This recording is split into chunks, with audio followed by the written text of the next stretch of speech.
ஒரு ஹோம் லோனை ஸ்மார்ட்டாக எப்படி பை பண்ணுறது? அது மூலியமா நம்ம எப்படி இன்ட்ரெஸ்ட்டை சேவ் பண்ணுறது? ஏன்னா, எக்ஸாம்பிள் வந்து ஒரு ரூ. 50,00,000 லோன் வாங்குனாவே, அதோட 15 டூ 20 வருஷத்துல நம்ம ரீபே பண்ணும்போது, கிட்டத்தட்ட 40 டூ 50,00,000 அடிஷனலாவே நம்ம பே பண்றோம். ஸோ, அப்போ இந்த லோன்ல வந்து பார்த்தீங்கன்னா, நம்ம இன்ட்ரெஸ்ட்டே கிட்டத்தட்ட லோன் அமௌண்ட்டுக்கு ரொம்ப க்ளோஸா வந்துரும். எப்படி ஒரு ஸ்மார்ட்டா நம்ம ஹோம் லோன் பர்ச்சேஸ் பண்ணலாம்? இத பத்தி தான் இந்த வீடியோல பார்க்க போறோம். இந்த வீடியோ பத்தின உங்களோட ஃபீட்பேக் நீங்க கமெண்ட்ல போஸ்ட் பண்ணலாம். ஸோ, ஃபர்ஸ்ட்டு ஒரு எக்ஸாம்பிள் என்னன்னா, அ ஒரு ப்ராப்பர்ட்டியோட காஸ்ட் வந்து 1 crore இருக்கு. ஒரு எக்ஸாம்பிள்க்காக. அதில வந்து நான் என்ன பண்றேன்னா, ரூ. 50,00,000 டவுன் பேமெண்ட் பே பண்றேன். ரூ. 50,00,000 லோன் போட்டுக்கிறேன். லோன் அமௌண்ட் வந்து 25 வருஷத்துக்கு போடுறேன். ஏன்னா, என்னோட சேலரிக்கும், என்னோட இஎம்ஐய நான் மேனேஜ் பண்றதுக்காக 25 இயர்ஸ் வந்து நான் இஎம்ஐ வந்து டெனர் வந்து யூஸ் பண்ணிக்கிறேன். டோட்டலா இந்த லோன் அமௌண்ட் பிளஸ் அதுக்கான இன்ட்ரெஸ்ட் எல்லாம் சேர்த்து நம்ம எவ்வளோ பே பண்ணுவோம் அப்படின்னா, ரூ. 1,65,00,000. அதாவது டவுன் பேமெண்ட் ரூ. 50,00,000, நம்ம வாங்குற லோன் ஒரு ரூ. 50,00,000, அதுக்கப்புறம் ரூ. 65,00,000 இன்ட்ரெஸ்ட் எல்லாம் சேர்த்து ரூ. 1,65,00,000 நம்ம வந்து அந்த வீட்டுக்காக ஸ்பெண்ட் பண்ணுவோம். வீட்டோட அந்த ப்ராப்பர்ட்டியோட காஸ்ட் வந்து ரூ. 1,00,00,000. இப்போ நான் என்ன பண்றேன்னா, ஒரு ஸ்மார்ட் ஆ பையரா என்ன ஸ்டெப் எடுக்கிறேன்னா, ரூ. 50,00,000 நான் பே பண்ண வேண்டிய டவுன் பேமெண்ட்ல ரூ. 20,00,000 தான் பே பண்றேன். நார்மலா இந்த இடத்துல எல்லாருமே என்ன நினைப்பாங்கன்னா, டவுன் பேமெண்ட் அதிகமா பண்ணும்போது, நமக்கு வந்து இஎம்ஐ குறையும், இன்ட்ரெஸ்ட்டும் குறையும் அப்படின்னு திங்க் பண்ணுவாங்க. ஆனா, அத எப்படி நான் மேனேஜ் பண்றேன் அப்படின்றதுக்கான ஒரு எக்ஸாம்பிள். நான் என்ன பண்றேன், ரூ. 50,00,000 லோன், ரூ. 50,00,000 டவுன் பேமெண்ட்ன்றத ரூ. 20,00,000 டவுன் பேமெண்ட், ரூ. 80,00,000 லோன் அமௌண்ட்டா மாத்துறேன்.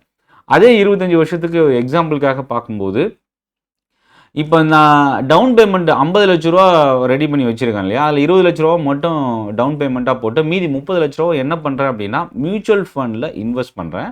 அந்த இன்வெஸ்ட்மென்ட் வந்து சிஸ்டமேட்டிக் வித்ட்ராயல் பிளான் மூலியமா பண்றேன்.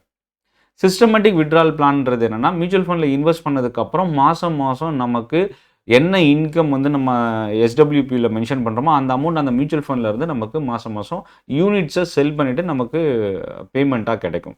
ஸோ, அப்ப என்ன ஆகும்னா, நான் ரூ. 25,000 எஸ்டபிள்யூபி போடுறேன். அப்ப அந்த ரூ. 30,00,000 மியூச்சுவல் ஃபண்ட் இன்வெஸ்ட்மென்ட் மாசம் எனக்கு ரூ. 25,000 அதிலருந்து கிடைச்சிட்டே இருக்கும். இப்ப என்னன்னா, இஎம்ஐ வந்து நம்ம இதுல ரொம்ப முக்கியம். ரூ. 61,745 இஎம்ஐ. இதுக்கு முன்னாடி பார்த்த எக்ஸாம்பிள்ல வந்து, அ நம்ம இங்க பார்த்ததுல வந்து பார்த்தீங்கன்னா, ரூ. 38,500 இஎம்ஐ பார்த்தோம். ரூ. 50,00,000 லோன் அமௌண்ட், ரூ. 50,00,000 டவுன் பேமெண்ட். ஆனா, இங்க ரூ. 20,00,000 தான் டவுன் பேமெண்ட், ரூ. 80,00,000 லோன்ன்றதுனால, ரூ. 61,745 வந்து நம்ம இங்க இஎம்ஐயா பே பண்ணணும். இப்போ இதுல என்னன்னா, ரூ. 25,000 வந்து நமக்கு எஸ்டபிள்யூபில இருந்து வர்றதுனால, மீதி நம்மளோட நெட் காஸ்ட் எவ்வளோன்னா, இஎம்ஐக்காக நம்ம ஸ்பெண்ட் பண்ண வேண்டியது ரூ. 36,745 தான் நம்ம பே பண்ணுவோம். ஏன்னா, எஸ்டபிள்யூபில இருந்து ரூ. 25,000 நமக்கு ரிட்டர்ன் வந்துரும். இத விட ஒரு பெரிய ட்விஸ்ட் என்ன அப்படின்றது அடுத்ததுல நான் உங்களுக்கு ஷோ பண்றேன். ஸோ, மியூச்சுவல் ஃபண்டோட 25 வருஷம் கழிச்சு, மியூச்சுவல் ஃபண்டோட ரிட்டர்ன் எவ்வளோ இருக்கும் அப்படின்னா, ரூ. 1,40,00,000. இப்போ ரூ. 20,00,000 டவுன் பேமெண்ட், ரூ. 80,00,000 லோனுன்றதுனால, இன்ட்ரெஸ்ட் பிளஸ் அசல் எல்லாம் சேர்த்து ரூ. 2,05,00,000 down payment, loan amount, interest இது 3ம் சேர்ந்து. இதில வந்து பார்த்தீங்கன்னா, நமக்கு மியூச்சுவல் ஃபண்டோட ரிட்டர்ன் வந்து ரூ. 1,40,00,000 மியூச்சுவல் ஃபண்ட் வந்து கார்பஸ் வந்து இன்கிரீஸ் ஆயிருக்கும். 25 வருஷத்துல. ஸோ, இப்போ நெட்டா நம்ம அந்த வீடு வாங்குறதுக்கு பே பண்ணது எவ்வளோன்னு பார்த்தீங்கன்னா, ரூ. 65,00,000 தான். 2 விஷயம். டவுன் பேமெண்ட் 50, 50 அப்படின்னா, நான் டைரக்ட்டா இஎம்ஐ கட்டுறேன். இஎம்ஐ 25 வருஷத்துல எனக்கு 1,65 ஆகுது.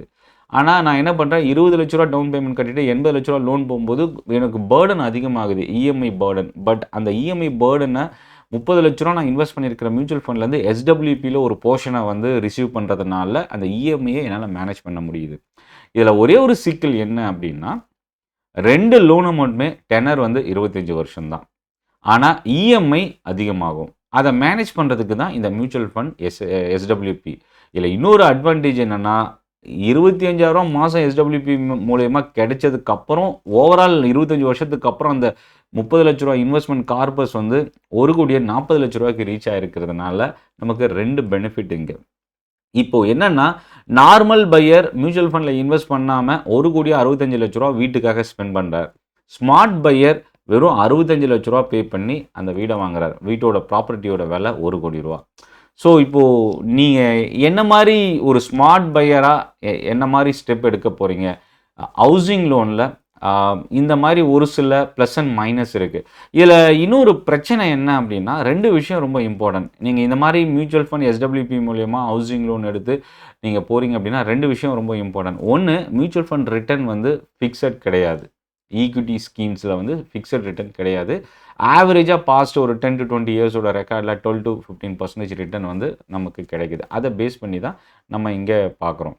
அடுத்தது லோன் இன்ட்ரெஸ்ட் ரேட்டும் வந்து பார்த்தீங்கன்னா டைம் டு டைம் சேஞ்ச் ஆகும். ஆர்பிஐயோட இன்ட்ரெஸ்ட் ரேட் சேஞ்சஸை பொறுத்து. ஸோ இப்போ இந்த 2 விஷயமும் வந்து பார்த்தீங்கன்னா உங்களுக்கு வந்து கார்பஸும் சரி, மியூச்சுவல் ஃபண்ட் 25 இயர்ஸ் கழித்து நம்ம எவ்வளோ இன்ட்ரெஸ்ட் நம்ம பே பண்ணுறோன்றதும் சரி, இது சேஞ்சஸ் வந்து நடந்துக்கிட்டே இருக்கும். இந்த 2 விஷயத்தையும் மைண்டில் வச்சுக்கிட்டு நீங்கள் ஸ்மார்ட் பையராக போகிறீங்களா இல்லை நார்மல் பையராக போகிறீங்களான்றதை நீங்கள் சூஸ் பண்ணுங்கள். நன்றி, வணக்கம்.